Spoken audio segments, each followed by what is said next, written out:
വനിതാ സംവരണത്തെ പിന്തുണയ്ക്കും.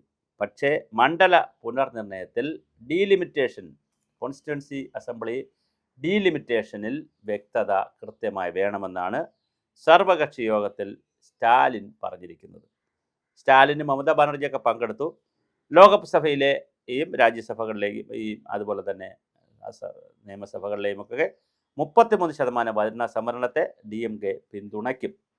എന്നാൽ മണ്ഡല പുനർനിർണയ പരിപാടിയിൽ കേന്ദ്ര സർക്കാർ കൂടുതൽ വ്യക്തത വരുത്തണമെന്ന് പാർട്ടി ആവശ്യപ്പെട്ടു. പാർലമെന്റിന്റെ വർഷകാല സമ്മേളനത്തിന് മുന്നോടിയായി ഞായറാഴ്ച നടന്ന സർവകക്ഷി യോഗത്തിലാണ് DMK തങ്ങളുടെ നിലപാട് പറഞ്ഞിരിക്കുന്നത്.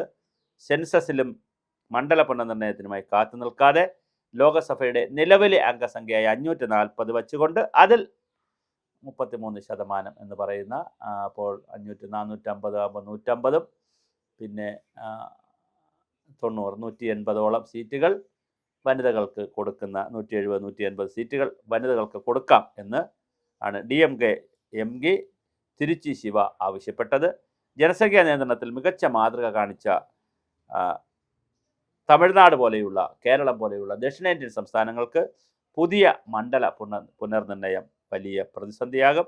അതുകൊണ്ട് ഇപ്പോൾ ഒരു ജനസംഖ്യാ നിയന്ത്രണം നടത്താത്ത ഉത്തർപ്രദേശിന് 200 250 മണ്ഡലം കിട്ടുമ്പോൾ കേരളത്തിന് ഇപ്പോൾ 20 എന്ന് പറയുന്നത് ചിലപ്പോൾ 40 ആവുമായിരിക്കും, അത്രേ കിട്ടുള്ളൂ. അതുകൊണ്ട് അത് പറ്റത്തില്ല. ജനസംഖ്യാനുപാതികമായ സീറ്റുകൾ പുനഃക്രമീകരിക്കുമ്പോൾ തെക്കൻ സംസ്ഥാനങ്ങളുടെ രാഷ്ട്രീയ സ്വാധീനം കുറയാനിടയാകരുത്. അല്ലെങ്കിൽ ഒരു കാര്യം ചെയ്യുക, 25 വർഷത്തേക്ക് കൂടി ഈ ഡീലിമിറ്റേഷൻ പരിപാടി നീട്ടിവെക്കുക. പക്ഷേ വനിതാ സംവരണം നീട്ടിവെക്കേണ്ട കാര്യമില്ല. നേരത്തെ മണ്ഡല പുനർനിർണയ നീക്കങ്ങൾ ശക്തമായി എതിർത്തിരുന്ന DMK ഇപ്പോൾ ഈ ബില്ലിനെ പിന്തുണച്ചേക്കുമെന്നാണ് റിപ്പോർട്ടുകൾ പുറത്തു വരുന്നത്. എന്തായാലും ഭരണകക്ഷിയായ NDAയിലേക്ക് ലോകസഭയുടെ മുന്നിൽ 3/2 ഭൂരിപക്ഷം കിട്ടാൻ DMKയുടെ 22 MPമാരുടെ സഹായം വളരെ നിർണായകമാണ്. ഭരണഘടനാ ഭേദഗതിക്ക് ആവശ്യമായ 360 വോട്ടുകൾ തികയ്ക്കാൻ 330 ഉണ്ടെന്ന് പറയുന്നുണ്ടെങ്കിലും ഇപ്പോൾ 319 പേരുടെ NDAക്ക് DMKയുടെ നിലപാട് വളരെ ശക്തമായ ഒരു ആയുധമാകും. 330 ഉണ്ടെന്നാണ് ഇപ്പോൾ അവകാശപ്പെടുന്നത്. എന്തായാലും 330 ആയാലും 319 ആയാലും 360ലേക്ക് വണ്ടി നീങ്ങണം. ആ 360 ആകുന്നതിൽ DMKയുടെ 20 സീറ്റും കൂടി കിട്ടിയാൽ വളരെ 22 MPമാരുടെ സഹായം കൂടെ കിട്ടിയാൽ വളരെ മനോഹരമായിരിക്കും.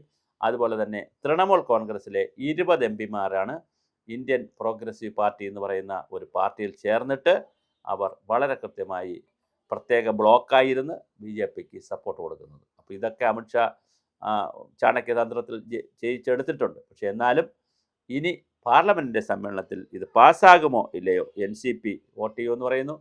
മമതാ ബാനർജിയുടെ സ്റ്റാൻഡ് എന്താണെന്നറിയില്ല, കാരണം കുറച്ച് പേർ അവരുടെ ഉണ്ടല്ലോ. അതുപോലെ തന്നെ DMKയുടെ 22 പേരും കൊടുക്കുമെന്നാണ് പറയുന്ന വോട്ട്. അങ്ങനെയാണെങ്കിൽ വനിതാ ബില്ല് പാസ്സാകും. പക്ഷേ ഡീലിമിറ്റേഷനുമായി കണക്ട് ചെയ്യാതെ BJP വിട്ടുവീഴ്ചയ്ക്ക് തയ്യാറാകുമോ എന്നുള്ളതും വളരെ പ്രധാനപ്പെട്ട ഒരു ചോദ്യമാണ്.